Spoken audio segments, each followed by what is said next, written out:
And I will shut up, as BB and Suzanne so often want me to do, Dr. Brewer, and I'll kick it over to them.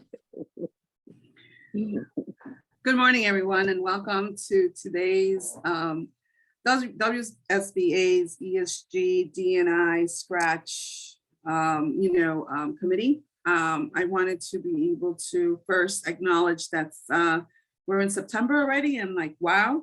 But September 8th, tomorrow is Native American Women's Equal Pay Day. September 15th is when I start celebrating because it's National Hispanic Heritage Month. Yay to me.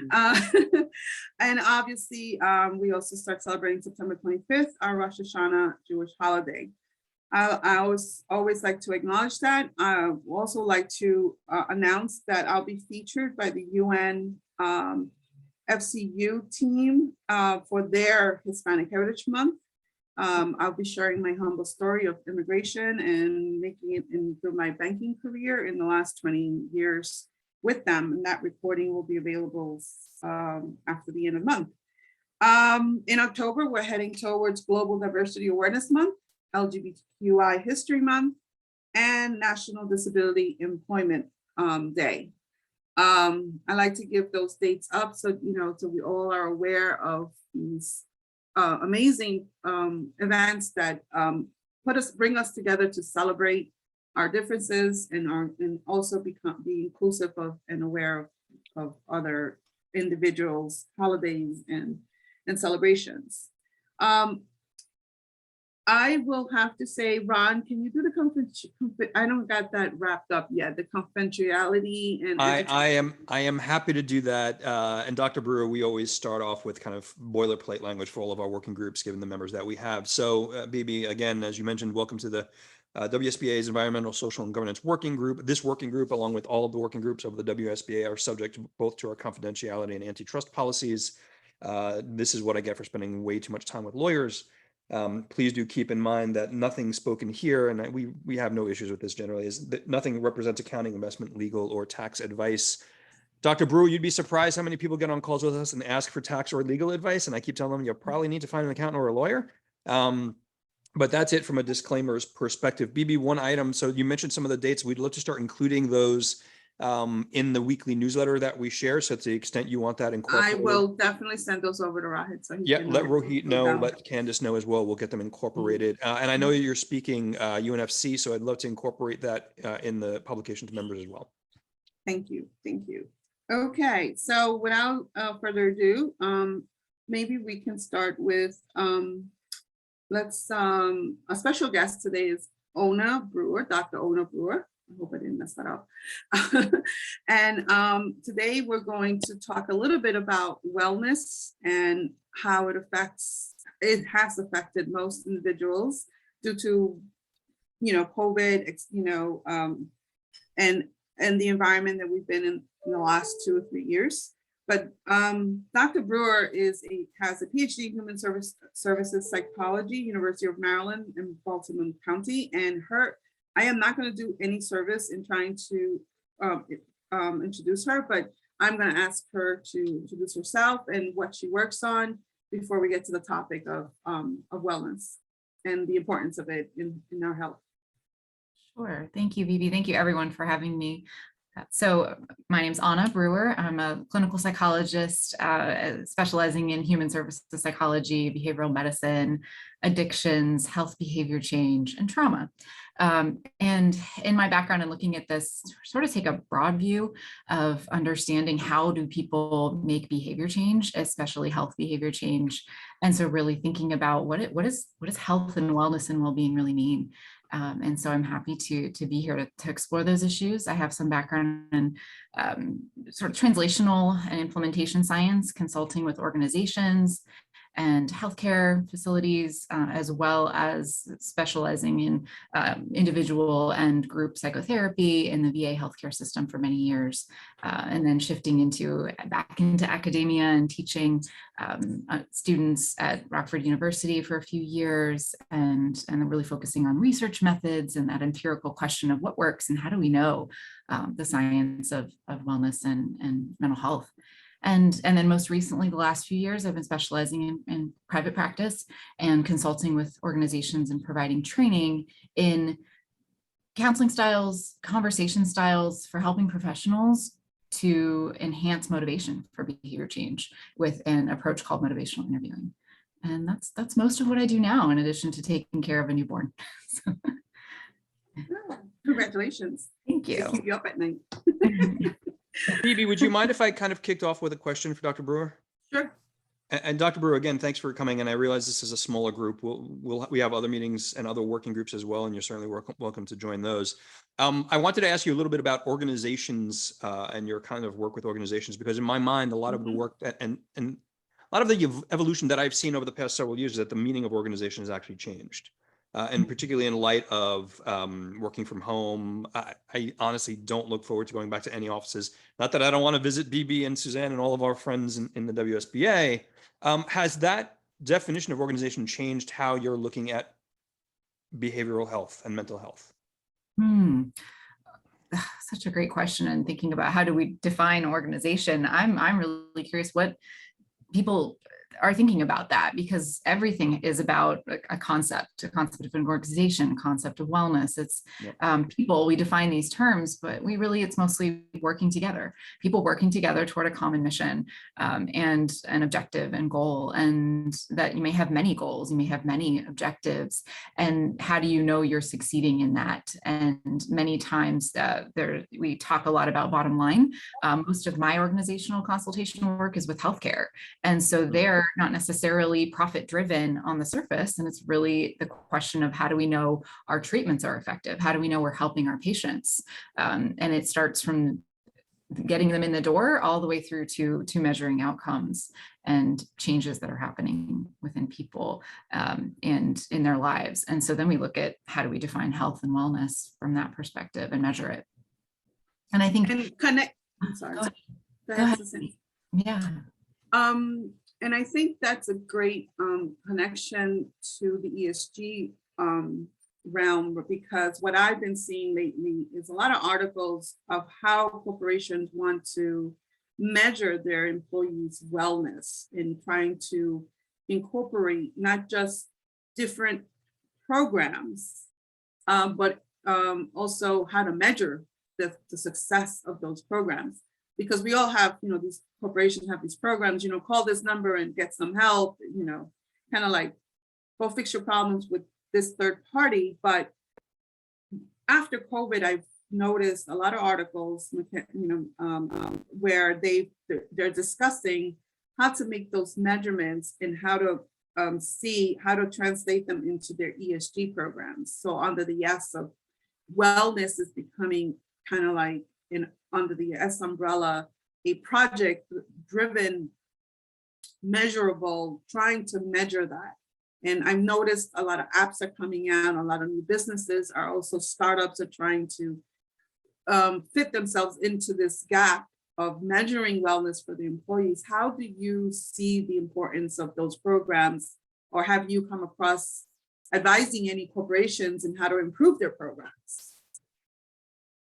It's when I think about wellness programs in organizations, so often as you speak to it, it may be more of a model that's employee services or employee assistance programs. So for anyone who has a particular physical or mental health or social stress going on, here are these services that you can opt into at any given time. And it sounds like what we're seeing is a backing up and looking at what we're all experiencing, a stressor like COVID and many different experiences within that, but so that leaves organizations to ask a bigger question rather than how do we have separate services, but how do we assess and invite everyone to look at their wellness and their well-being, and then offer programs that maybe are continuous and don't involve seeking a specific service at a specific time.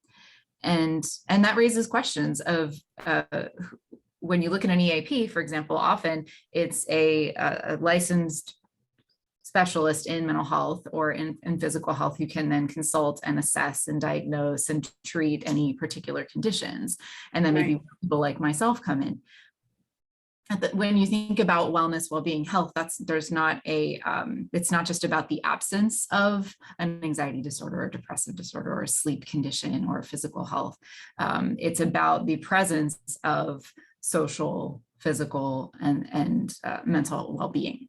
And so are there ways for employers to invite their staff to assess themselves on those measures and their measures for well-being that are not clinical, they're not diagnostic, they don't require perhaps a clinician to diagnose anything. It's really about enhancing wellness rather than assessing problems. And so that's where I see a lot of opportunity for organizations to think about how they define wellness and well-being, and rather than it being potentially stigmatized as an issue to go seek treatment for, but really something that we can all work together on as an organization. It's a lot of possibilities in that. Mm-hmm. Suzanne? Yeah. Ron, do you want to go? No, you can go first, Suzanne. My apologies. And I, this might be a question for a little later in our chat, so feel free we can defer it. But, one of the things that's coming up, all over the world is sort of now measuring and reporting these ESG statistics and measurements and how you're doing. And then the question becomes all sorts of questions come up. And so like you've touched on, some of the things, like not just looking for, an absence of problems, but how do we encourage, and having programs and ways to encourage, well-being and healthful steps or whatever. And so where I'm headed is that link to these measures now that are going to become required. And so this is why I'm saying also, this might be later in the conversation, we want to circle back to that. We want to talk more about the meat of what you can, help companies do and help people understand is a good way to approach it. But I can't help but think about these requirements that are coming up and how are we going to measure it, and how an expert like you can help companies and these standard setting and regulatory bodies that are starting to think about that top down, we're going to require whatever, and the companies are like, okay, but how do I, meet that? And there's people to me like you in the middle of it that can help with the sense making of it all, if that makes sense. So I guess there is a question in there about how we can, the programs themselves and examples of ways to really help. And then I'm going to that next level of how are we going to measure this and help people who have to report these things.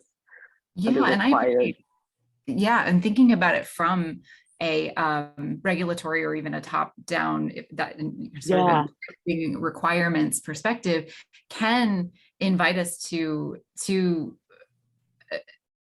those metrics can be useful. We can use them in ways that aren't just to check a box, but to really develop programs and services and that are informed by the organization and its members, and to be to involve the stakeholders, because really if the well-being of our employees, of our staff is improving their well-being, if that is the goal that we're all working toward, if that is the outcome, then we can allow them to help us just define what are the what is needed, and do a needs assessment that involves assessing and interviewing and asking questions of our staff. Now, that really depends on how reliable you want those metrics to be. And that's probably going to be, and is ever present of a question in the field, how do we define well-being? Is going to, you ask questions, how do you define happiness? That's really hard to do. But there are... We've been trying to do that for the last 30 years. 30, yeah, I think it's been longer, right? Right, that question of what is happiness for humans, and how do you get at that, and so when we look at things like well-being, I recently have attended a conference about really compassion in psychotherapy, and then that's really being more informed by a broader view of health as being physical, mental, social, and spiritual. And that's the way the World Health Organization defines health.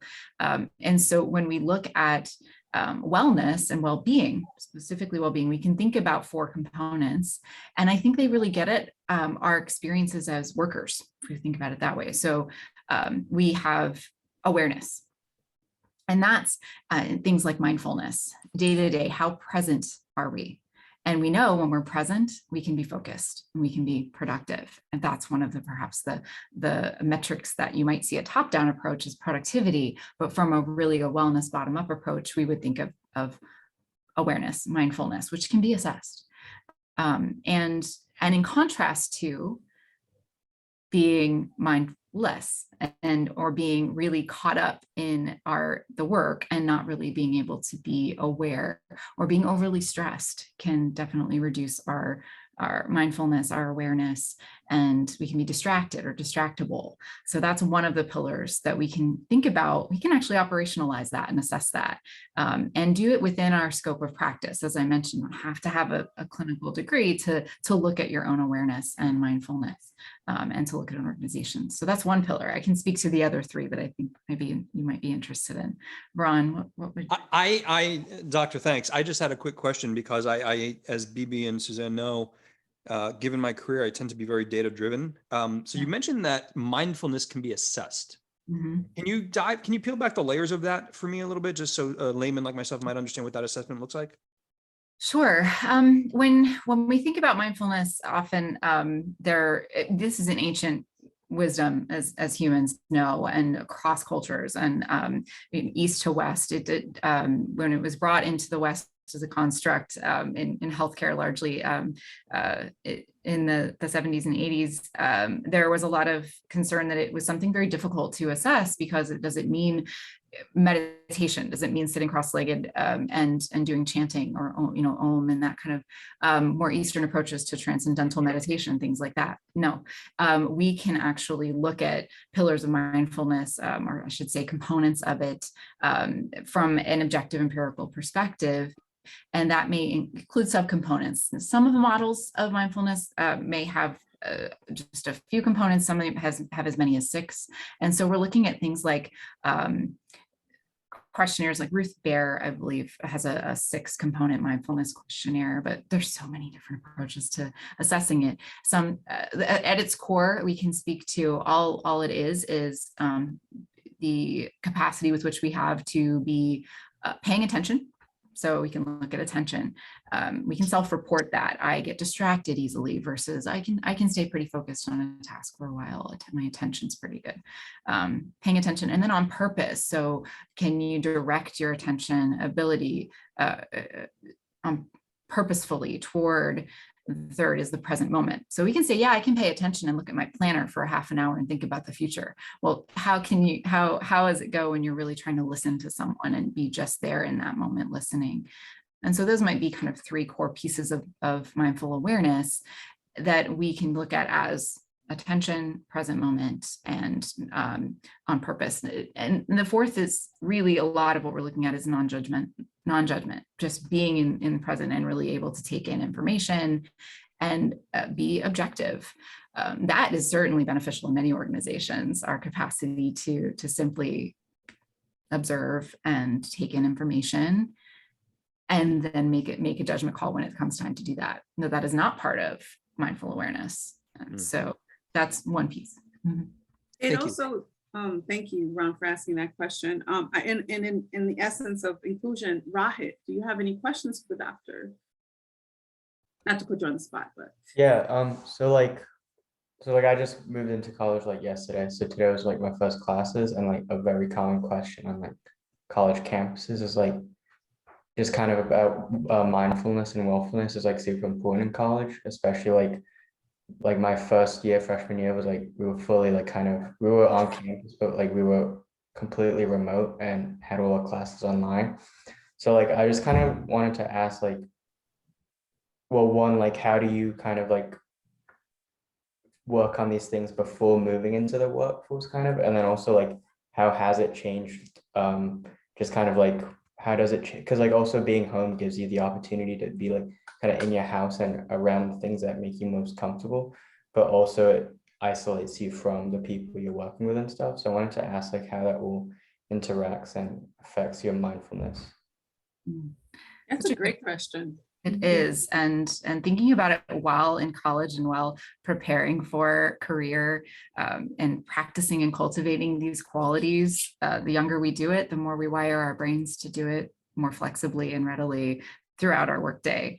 And I think about as a college instructor for a few years recently, inviting my students to take a moment in class to just breathe. And to know that if you can breathe, you can practice mindfulness. If you can breathe, you can be aware, because the only thing we ever have to do in any given moment is breathe.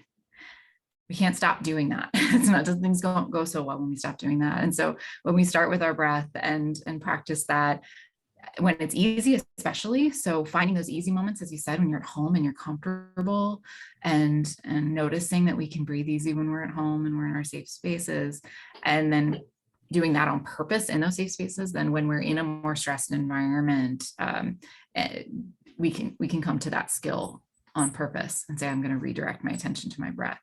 And so I invite students to do that in my classes just for a few minutes, and then talk about what was that like, how did that feel, and invite them to say, it was really hard. I noticed my mind bouncing all over, or it was pretty easy because I'm feeling at ease today, and invite them to think about what helped you feel at ease today, what's going on that's nurturing that. They can find what nurtures them. And then sometimes before exams, I would invite students to breathe. I would just put it on the board, up the instructions for the exam, and then breathe.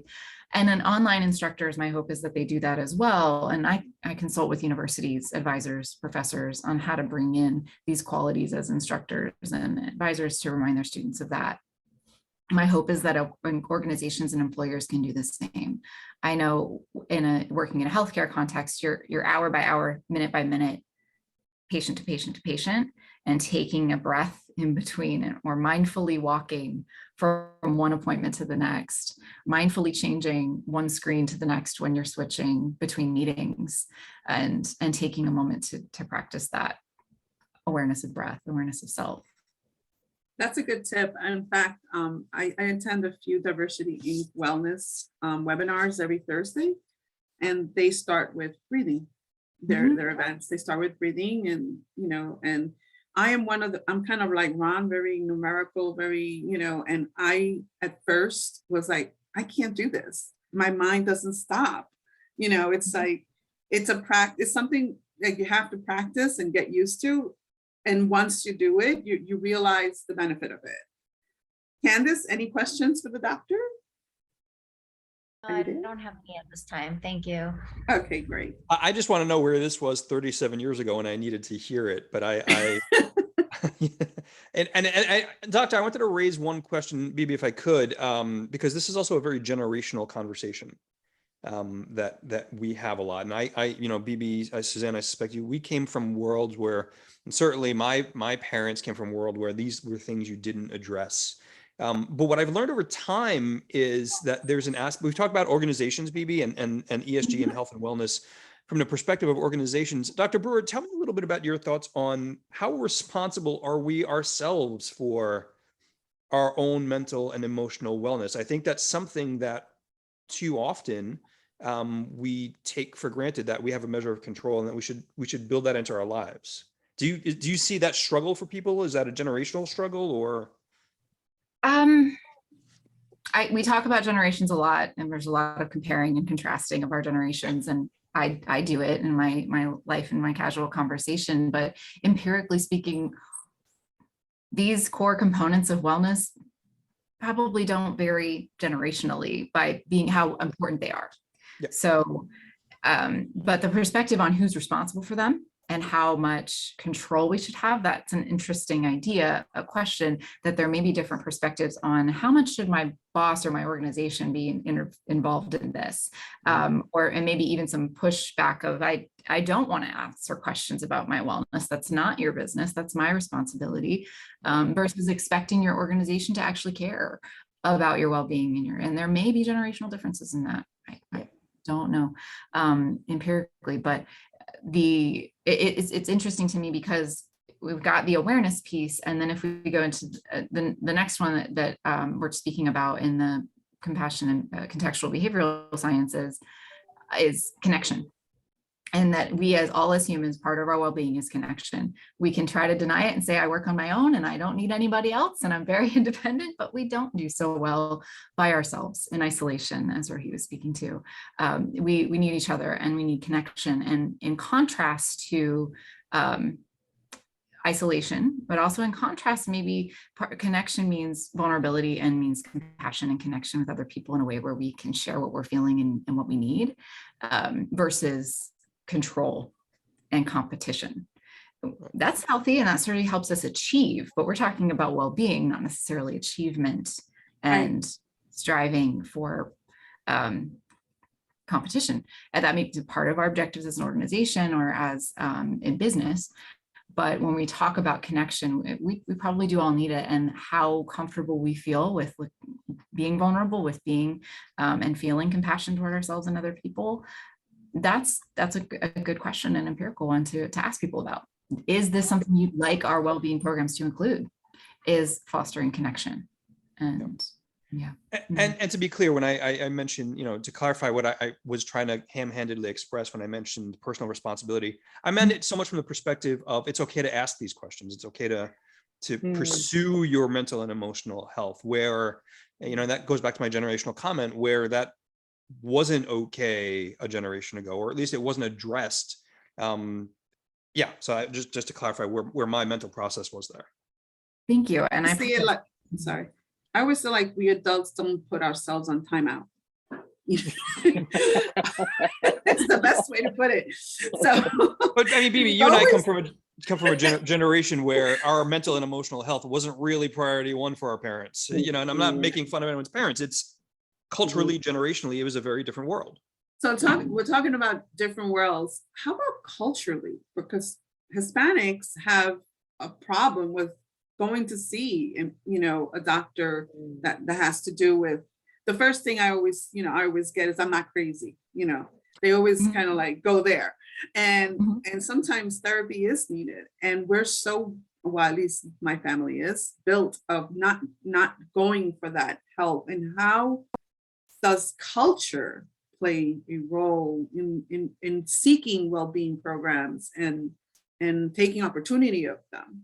Because I'll tell you this much, I've been in organizations where they have these programs and never took them before COVID, because I didn't think I needed them. Because again, I'm not crazy, but now I actually, like I stated, I attend webinars just to get myself grounded now, and all of a sudden I need it.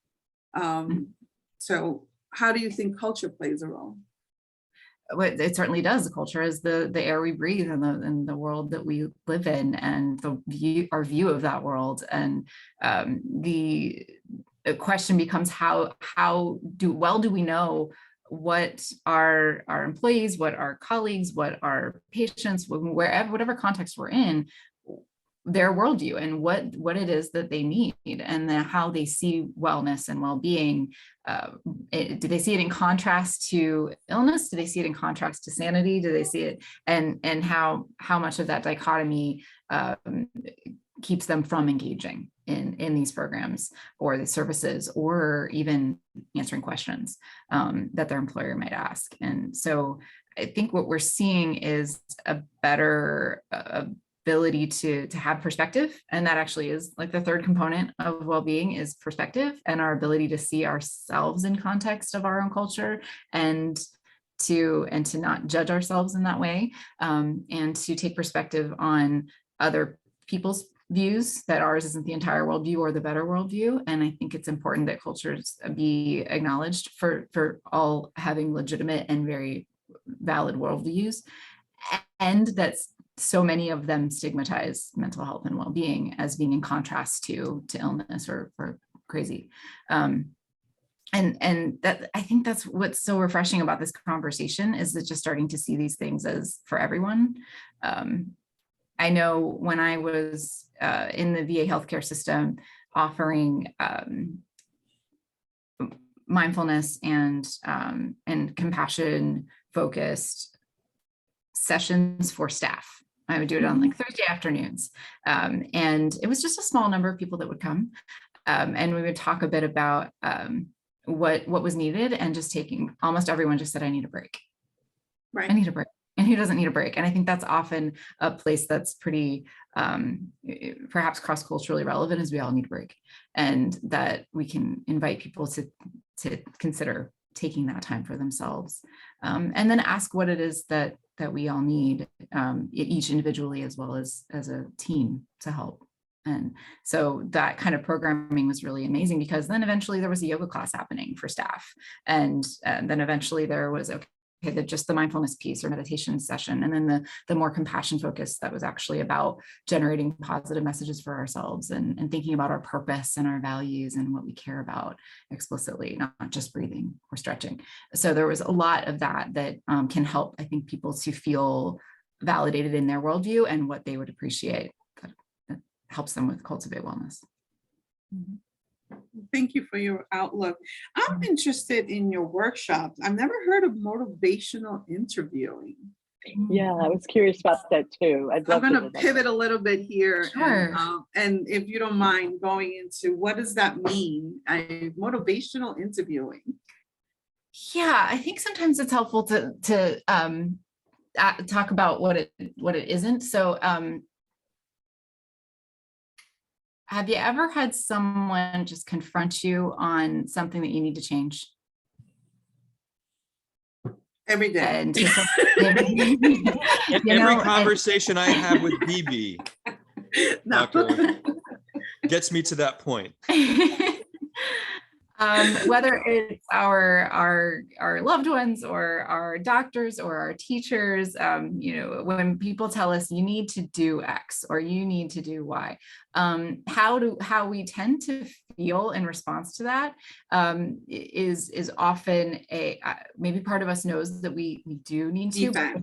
Defensiveness. There's a push. There's the part of us that doesn't want to. And so motivational interviewing is a style of conversation that is designed to help to access, enhance, and connect with another person's own personal motivations for making behavior change.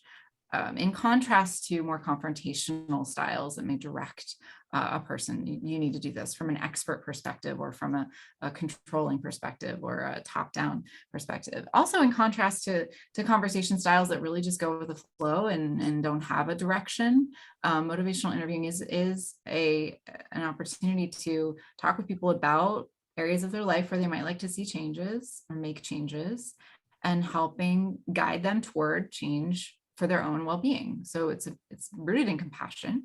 It's rooted in acceptance that we don't actually serve another person by pushing them or confronting them, that it's very much human nature to push back when we feel pushed.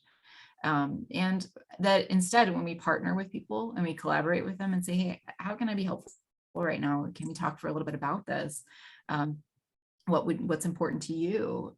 That we can evoke in other people their own reasons for making change. And when we hear ourselves talk about, well, yeah, I do think it's important that I get out and exercise more. That would be really helpful for my well-being. Or I do think that piece you spoke to of awareness and mindfulness, I tend to be on autopilot a lot, and it would be really probably good for me to take a few minutes a day to breathe. That when people share their own reasons and desires and their abilities, that they're more likely to follow through on that. And when people practice motivational interviewing, the research indicates that the person they're talking to is more likely, to come back and have another conversation with them. And instead of that doctor's office that you leave and say, wow, they just told me a whole bunch of things I need to do, and I don't really want to talk to them again. They're more likely to come back when their healthcare provider takes an MI approach. And then secondly, they're also more likely to actually make the changes, rather than when they're confronted or sort of not really talking about it. Does MI work in the context of, well, I'm assuming it does, just help me understand, like, within the common enterprise or within the corporate structure, for example, how does that manifest in the corporate? Yeah, that's a great question. It's not my area of expertise in teaching MI in organizations, but there is a body of literature in that. I believe it's Karen Ingersoll who wrote about MI in organizations. I can get you those resources, and she's an excellent trainer. And there are many of us who do MI. It doesn't have to really vary by who you teach it to. Mhm. You know your audience as sort of training, but anybody who's in a role to help another person can learn motivational interviewing. And so there are many people teaching it to supervisors so that when they have conversations with their peers or with their supervisees, that they're tapping into the motivations of their supervisees. What are your goals to your skills that you want to learn? And what do you see? And maybe you're looking at their productivity level or the metrics that you're looking at as an organization and seeing what do you think here about that, and partnering and collaborating. Absolutely. Being better listeners as supervisors, as leaders in organizations, that when we can shift between following for a little while and listening compassionately, Mhm. and then directing and guiding, that it serves everyone, rather than really that top-down control. Thank you. Sounds like an amazing, way to definitely incorporate a program like this in the corporate level for leadership, especially for new managers and people who are growing to aspire leadership. It will be a great technique to incorporate into their leadership skills, because we're not all born leaders, but we learn along the way.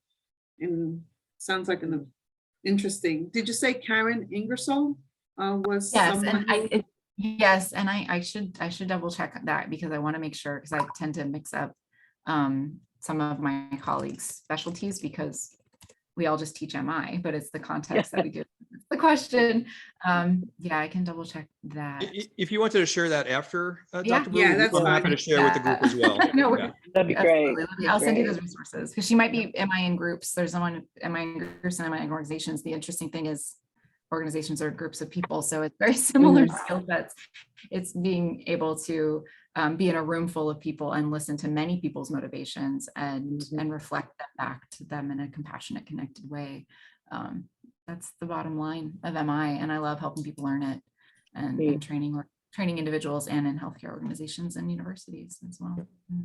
Suzanne Beebe, if you don't mind, I want to digress a little bit, but I do have a separate question for you, Doctor, if I could.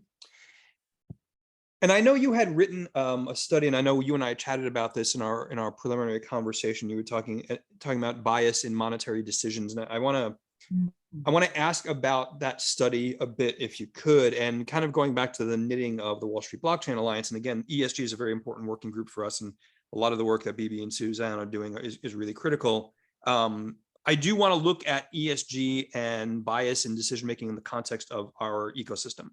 So Bibi, Suzanne, you and I now operate in the world of, in many regards, blockchain and crypto assets and kind of new innovations in global markets that impact industries across the board, from banking and trading to supply chain to healthcare to and on and on and on. Can you tell us a little bit about that study? And I wonder if there's an opportunity at some point for all of us to look at that through the lens of the crypto world and what is driving bias in that world that impacts retirees, financial companies, et cetera. So I'm talking a lot, Doctor, and I'll shut up. But if you could tell me a little bit about your thoughts there, that'd be great. I appreciate it. My apologies for the background sounds. These are baby alerts notifications that, that come through. So that experiment came from a collaboration with a colleague in the world of business and finance at Rockford University. He came to me and he asked, can we design a study to look at why people make impulsive decisions with money? When you and how we would label impulsive, you could look at kind of from a gambling perspective. We're just going to spend too much too fast and think we can make a lot back. He was speaking more about when you actually know there's long-term gain to be made, and rather than taking short-term gains, but really thinking about long-term investment. And so in the finance world, you might call it present bias. So if I can make money now, I'd rather do that than wait for the future. We don't think about present bias so much in the mental health in psychology as we might delayed gratification. So the ability to delay that short-term gratification for long-term gains as being something really important to teach children from a young age. It's kind of designed similarly to that. There was experiments called the Marshmallow Test. If you could ask kids to wait for, put a marshmallow in front of them, wait to eat this and you'll get 2. And you could watch the kids not wait. But the kids who could wait, you wanted to understand those kids, would help do that. And lo and behold, there may be some newer research suggesting that mindfulness, awareness, connection, feeling safe, feeling at ease rather than feeling threat or competition, and feeling really having some perspective on time and context allows us to do things like delay gratification. And then the fourth component that we haven't talked much about, it's the fourth pillar of well-being, is purpose or values. And so when this colleague asked me, how can we understand this and actually help people delay gratification in an experimental study, I was like, well, why don't we activate their values? That hasn't really been tried that much in this context. How about we help them think about their purpose in life, their long-term goals that may not be financial, that may be related to these common areas of our lives where relationships, where our health and our recreation, just what we like to do for fun, and making time for that, and making time for growth, personal growth, these common and cross-culturally are values that are not about labeling morality as good or bad or right or wrong, but what do we all need to thrive as humans?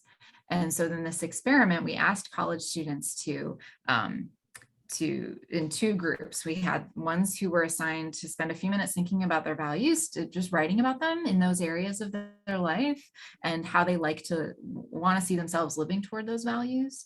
And then we had a group write about, it was a control group, write about, describe the college campus, describe your shoes that you're wearing, just write about something else that wasn't really particularly values driven or connected. And then we had them make monetary choices. Would you take $20 now or $30 later? In a month. And you can do that in a series where you can actually then compare it to the finance person that I was collaborating with. He said, well, that's a 10%, interest rate. That's huge. That you should wait. That's great. That's better than you're going to get for any savings account. So he had a very rational and objective and financially driven perspective on it. But most people don't, right? And the average person is going to think about, based on things like their stress or how much do I want to take the money now? And we found a small effect for the group that thought about their values first, that they were actually able to make more long-term financial decisions rather than taking a shorter amount of money now. They were slightly more willing to wait and take the larger amount of money later. We would if we were to do follow-up experiments, obviously wouldn't just be with college students, a convenient sample, we would do larger studies and look at, can you explicitly connect the two? So thinking about your values, thinking about your long-term goals in your life, what financial decision would you make? And just really help people to sit down and think about those things that maybe financial consultants or cryptocurrency consultants can think about. And this may seem like a small amount now, but there's possibility for this to really grow and to be something useful in the future, or the idea of it may not seem embedded or really taken up by the broader culture yet. And we see this in the long run. And how does that relate to your life goals in the long run? And getting people to think about their purpose and values in life can actually maybe help them make better long-term financial decisions.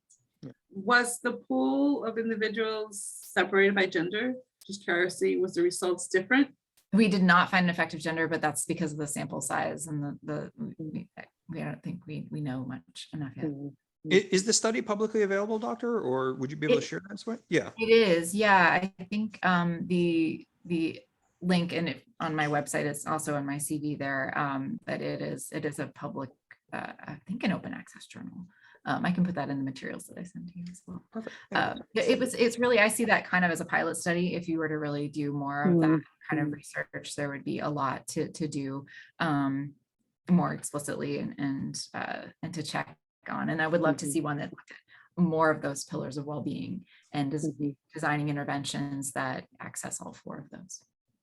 I would just love a profile of the kind of perspectives of decision making in the crypto world. Maybe Suzanne, that would be a stunning revelation, I think, particularly when we give some thought to bias in monetary decision making. That would be interesting to see, especially because I view the crypto world as a combination of generations. There's, Mhm. A broad young generation getting involved, but there's also very, individuals who are very schooled and exercise this on a daily basis. They do this for business. So it would be interesting to see that differential. Yeah. BB's pushing you to another study, doctor. Yes, I am. I'm kind of She's- interested. I can see her slowly nudging that way. Gender difference, because they always say women, think differently than men. And obviously, I also believe there's a difference in cultures, how people deal with money differently as well. And it's an interesting point about values, because I read an article yesterday in reference to about, now that interest rates are going up, people are trying to make decisions whether to sell their home or hold on to retirement. And all that is based on, those decisions of whether you want to be with a home or that all the way to retirement. And I think values does come into that decision making. I do agree with that. Yeah, we can think of it, values might be, well, I really care about my leisure time and my recreation, and I'm tired of mowing this lawn every weekend. So Right. I keep the house, even if the market is better. Yes, right. And to your point about perhaps differences by gender as well, I not my area of expertise, but there are some recent research that suggests that women might make really smart investors. We just haven't been socialized to do that, or spend much time doing that. And so we can get at, well, what might be some of those mechanisms that maybe there are aspects of thinking about long-term gain, or even the connection piece of thinking about, well, what are people going to buy right now? Maybe making smart investment choices because you're connected to many different people of different perspectives. Yeah. Hypotheses, no claims made here that I know why those findings are. And I know for a fact that you'll find differences even in the, let's talk NFT world alone. I mean, that is a complete different generational movement. And a lot of people my age are still question that, that kind of environment. And it could be, driven by, their values as well. Is this something that I believe in or not? I will point out that BB shows the NFT she purchased every single time we see her in person, by the way. I love it. I love it. My passive income. That's great. I have no further questions. Ron, do you have anything more to add? No, doctor, again, it was great to have you here. Depending on the day of the week and the kind of time frame, it's larger or smaller groups. We always enjoy these discussions. With your permission, we'll make this available on the WSBA website, YouTube channel. You're always welcome. It'd be a privilege to have you join any of our working group meetings. Your perspectives are fantastic. And I realize that a lot of what we focus on is blockchain and crypto and financial, but I suspect Suzanne and BB would explain and note to you that it's a wide demographic of participants across many, many industries. And I think that the themes and the items that you're talking about here, BB, Suzanne, I think we agree, are kind of universal across the ecosystem that we operate in. So it'd be great to have you as our guest to join any of the working group meetings that you choose. If you wanted to be part of this ESG working group going forward, they generally meet once a month. We're going to be working on in-person stuff as well, so we can have that conversation also. But it'd be great to have you, and we're grateful for your time and your thought leadership. I also thought of one future panel that I think it'd be lovely to have you join us for when we get to the point, and I had fast forwarded to that early in our conversation of talking about the requirements that are growing globally for corporations to report, and how to get your insight on, like, if you were able to speak to these regulators and tell them, here's what to have them report on versus whatever often some ivory tower somewhere the regulators come up with. To have you part of that conversation, I think would be really lovely, if you're interested. I am, because I think what we've talked about today are really broad ideas and concepts. And myself with a research background, I'd like to get specific and to look at, well, what are the requirements, and how then do you assess that and objectively look at that, and how reliably can you do that, and also how can you do that within your scope of practice, and maybe involving people from clinical psychology who can think about areas of expertise that need to be applied to this, for sure. That's great. That's great. Thank you. Yeah, again, Doctor, with your permission, we're happy to add you to our member list for this ESG group. Please feel free to join whenever you can. Suzanne, we're planning a series of events through the fall. We'd like to schedule that with you and BB. And again, Dr. Brewer, it'd be great to have you there. So, but we really appreciate your time and your expertise, and looking forward to deeper conversations and further conversations. Me as well. Thank you for having me. Absolutely. BB, Suzanne, we don't have to go the full hour for any working group meeting. Rohit, Candace, anything you all want to add? I don't have anything to add. This was a wonderful meeting. Thank you so much. All right. We will leave Thank it you there. so Have a much. great rest of the week. Thank you, Thank you doctor. very much again. Thanks, everyone. Bye-bye. Bye-bye. Nice to meet you. Bye-bye. Bye.